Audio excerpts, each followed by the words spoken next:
My guest today joins me from Sydney, Australia. He is Jamie McBrien, the CEO of optiBPO. Jamie, welcome to the program. Yeah, thank you, Wayne, for having me. It's always a pleasure. Now, I know that last time you were on, we were talking about optimising business process offshoring. That's a mouthful. What are the prerequisites for offshoring and outsourcing? Yeah, look, Wayne, one of the things that's really important before we think about offshoring or outsourcing is, are we ready? A lot of clients jump into it too quickly without spending the right time up front to think about the plan, to think about the right structures, and to think about the best approach. They throw the activities across the fence. It doesn't quite work out for them.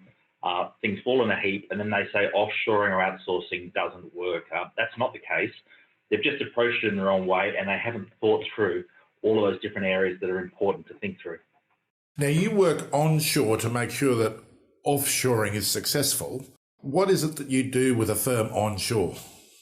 Yeah, look, the things that we work through, there's three main phases of plan, build, and manage. In that first phase of planning, what's important is to have a look at the organisation and see, are we ready? And by readiness, we mean, do we have the right processes in place? A lot of the time, organisations have improvements that are required with their processes to get them up to the right level. So let's look at those processes. Let's think about what's needed with them, and let's get them there. That also includes making sure we've got supporting standard operating procedures and documentation and other work instructions, such that when we build an offshore team, we've got all of that collateral. You can get away with some of these things being missing when you've got a team sitting next to you by having someone sit next to them. With an offshore team, you need to make sure that we have all of these things in place. So while they make business sense just from a basic ongoing business perspective, they make even more sense and they're a critical requirement in the offshore world. Look, another thing that's important too is to think about the organisation structure. You have an organisation structure that could be in place here onshore in Australia, New Zealand, Europe, wherever that might be. It doesn't mean that it's a one-to-one relationship with the offshore organisation. And by that, it doesn't mean that you need two resources for one of yours to fill a capability gap.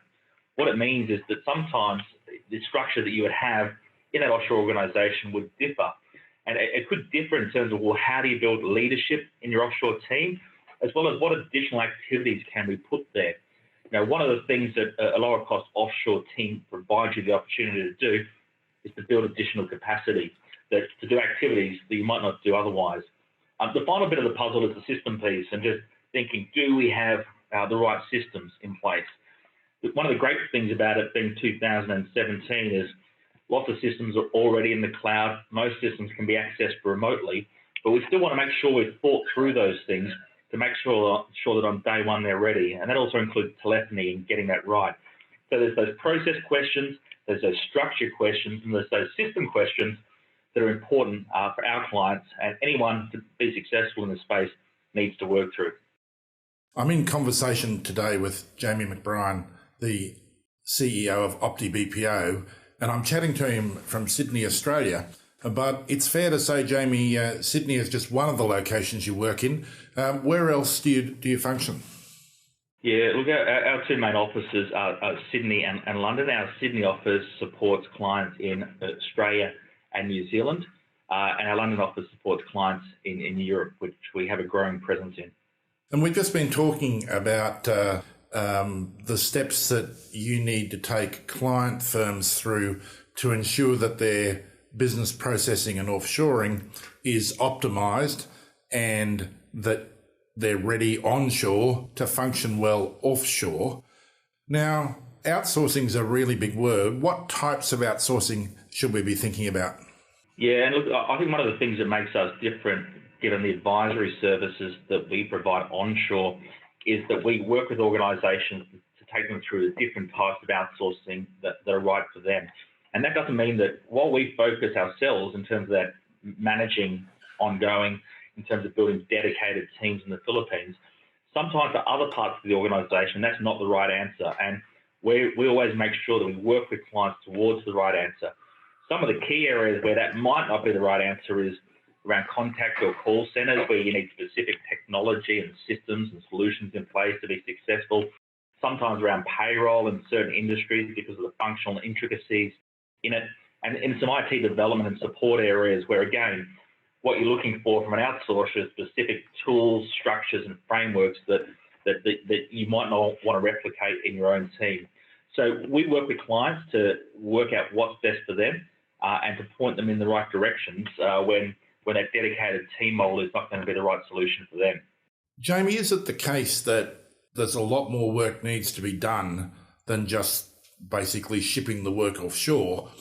Do you need to get a plan and a strategy in place for this? Yeah, look.